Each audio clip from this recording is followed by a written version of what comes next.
The whales are spawning. Get out now. Go. Get out. Do not hodl. Go. Get out. You. Bye. You gotta buy. You gotta buy. You gotta buy. Bye. Whales are spawning. The whales are spawning. Come on. Come on. Come on. Fight through. Fight through. Hodl. Hodl. Hodl. What is going on, everybody? With Bitcoin prices reaching all-time highs, with the stock market also reaching all-time highs, it almost feels like we're inside of a little bit of a bubble, and it's about to burst anytime now.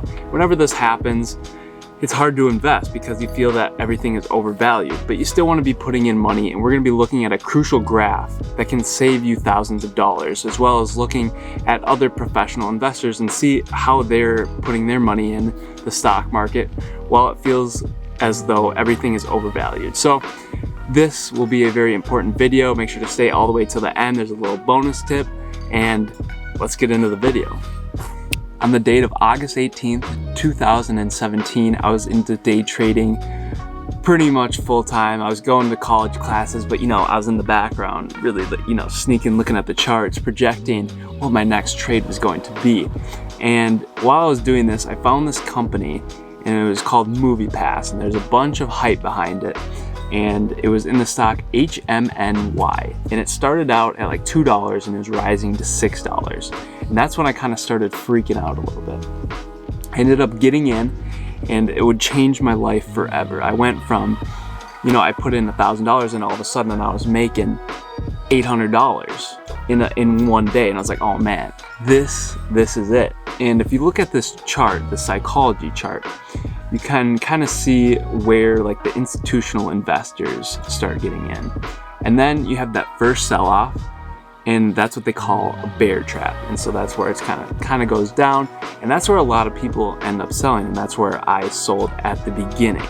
So I sold at the beginning, I fell into the bear trap, and then it starts getting media attention, and then that's when everyone really starts freaking out.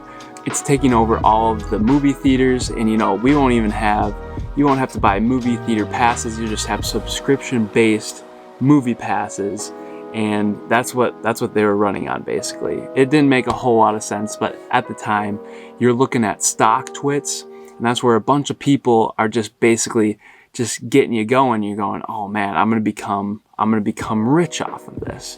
And that's where you kind of start to see the enthusiasm. And that's when I had sleepless nights. I couldn't sleep. I was making tons of money. And then you start to get into the greed and the delusion. And that's where, it went from $6 to $30 within like a week.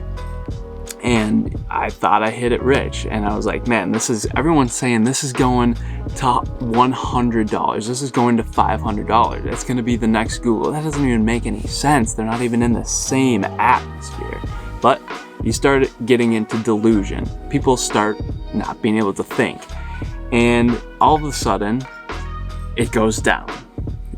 And it starts going down quick. And when you get greedy, and you don't sell, and you just keep on getting the greed, you're gonna end up losing most of it. And that's what happened to me. It went down. It went from 36 down to 28 in a snap of a finger. I was like, oh no, it's going back up. I was like, oh, it's this bear trap right here. And that was not the case. And so it kind of goes up and it returns to normal. Everything is okay, as you can see here. And then it starts tanking, and then everyone starts freaking out. Everyone starts going, oh man, this is never legitimate. This is a horrible thing. You shouldn't invest. Get out now. Get out now. Get out now. Sell, sell, sell. And then you sell, and you end up losing a lot of money because you get in at, around the paradigm, and you start putting in more money around where the delusion is, because you think it's going to a crazy absurd amount, and then it starts just falling and tanking, and then you are absolutely screwed. And this is what happened to me. I was up like $2,000 at one point, and I didn't sell. I just held, and I thought it was going to 100. I even bought more. I bought more as it was going up, and I got caught holding the bag, and it tanked, and I lost thousands of dollars. And I also learned a lesson out of that. The Bitcoin skyrocket in 2017. I was thinking about, should I get in, should I not get in? And thank goodness I didn't, because I had learned this lesson previously in where it's not how it seems. And you don't want to be getting in at a high point and holding the bag. And so this chart is an excellent representation of the psychology behind trading and how you should think, because you don't want to be getting in too late because you'd be holding the bag, but at the same time, you don't want to be not getting in too early to where you just miss out on all of the gains. So you want to kind of see where you're at in your investing career and where this stock or this cryptocurrency possibly could be at inside of this chart. We'll obviously have to see, but that was just kind of a little story from me personally. So, a little ladybug just landed on my light. Now you're probably wondering, Payton, what the heck does this chart have to do with investing in a stock market that feels like it's in a bubble, or Bitcoin that feels like it's in a bubble? And the answer is dollar cost averaging. And essentially what that is you're putting money in over the long course of a certain amount of time. So instead of putting $3,000 in to the stock market or into Bitcoin at one single time, you're putting it in over the course of 1 year. So you're putting $200 in every single month or something like that. And what this does is it eliminates a lot of risk. And if you see a stock, or you see the stock market in general, and you're investing in an index fund, and you've done your research and you think that it's going to go up over a long course of time, and you're in it for the long run, then your money will only go up. Because if you were to invest in $3,000 and the stock market immediately tanks, well, then you're out a lot of money and you're kind of freaking out and you're wanting to sell. But if you only put in $200, you can handle that in your gut, you're good to go. It goes hand in hand with doing your research and really diving into the investments that you are making, because you purchase it once and you keep on putting money in over a long course of time, but you're putting it into that same thing. So you want to do research at the beginning to make sure that you understand it, first of all, and second of all, that it will be going up over the long term. You don't want to put it into a speculative stock that's at 20 cents because it'll probably end up crashing. So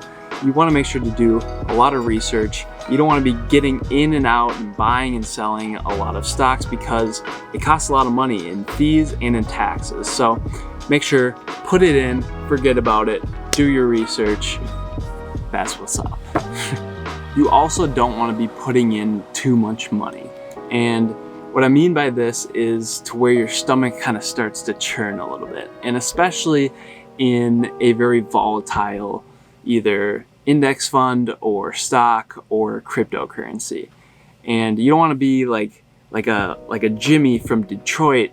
He goes, "Oh man, Bitcoin, it's legit. It's the future." And then he goes and puts in his family's life savings into it, and it drops 10%. Which if you only put in $100, you'd be able to handle that pretty easily. And then it drops 10%, and then he freaks out because it's his family's life savings, and he sells it right away, and then he just lost 10%, and then it just goes right back up after that. So you don't want to overextend yourself while you're investing. You want to be able to put in the amount of money that you feel comfortable with, and that will end up saving you a lot of money in the future. Because, like in the example before, if it drops 10%, you don't really care. You can still hold on to it. This is a little bonus tip for you, and that is to diversify your portfolio. You don't want to just put 90% into one stock because, let's say, Microsoft just stays stagnant for 5 years. Well, then you haven't gained any money over the course of 5 years. Whereas if you were to put it into 20% into Apple, 20% into Microsoft, 20% into Google, then you will have a possibility for those other stocks to go up as well. And basically lowers the risk of something going terribly wrong. And when you're investing a large amount of money, you want to have the least amount of risk as possible with still a high upside. So whether it be, putting 1 or 2% inside of Bitcoin, I wouldn't recommend putting a whole ton inside of Bitcoin because it is extremely volatile and nobody knows what's actually going to happen. You have all those gurus who are like, "Oh yeah, dude, they're going to 100K. But Nobody actually knows. It's extremely risky investment, so you want to kind of diversify all of your investments, whether it be the stock market or inside of Bitcoin. So that's my little extra bonus tip for you. I hope this brought value, and if it did, please hit the like button. Here's another bonus tip while we're just throwing them around, and that is by Warren Buffett himself, so the great investor, and he says to be fearful when others are greedy and to be greedy when others are fearful. So let's give March as an example. And when the pandemic is running wild, all the stocks completely tanked and others were fearful. Well, if you would have bought at that point inside of March, let's say you bought Amazon at the point of March, and you see it as a huge discount versus just the stock market about to plummet. Well, you would have made like 60% while it made its way up. Just another thing to think about, have it go around in your brain. That's where millionaires are made, when others are being fearful. So next time another pandemic sweeps through, now you know what to think about. The next thing is be patient. It takes a lot of time, and I haven't even scratched the surface of it yet, but all I know is that you need to be patient, because when you're not, it's just pretty boring, honestly, and you'll get bored and then you'll sell. So that's what I did back in 2017. I invested in like a stock like Nvidia, and I was big into day trading, and I want to hit those big gainers. And it was at like $160 or something like that. And I bought and sold because I got $20 and went up from 160 to 180, and I was like, oh man, this is awesome. But now it's at like 560 or something like that. So you win some, you lose some. But if you're just patient over the long term and you believe in the company, you did your research, you dollar cost averaged in, then it should work out for you. And over the long term, you should be golden. You are well on your way to financial independence, and I hope this video was extremely helpful to you guys, and it bring you some value and you learn something from it, and you'll be able to implement something into your investing strategy. So if you did, please hit the like button. It would be greatly appreciated by me, and it would help the algorithm and push this video out. So anyways, guys, thank you for watching. I greatly appreciate it, and I'll see you guys in the next video.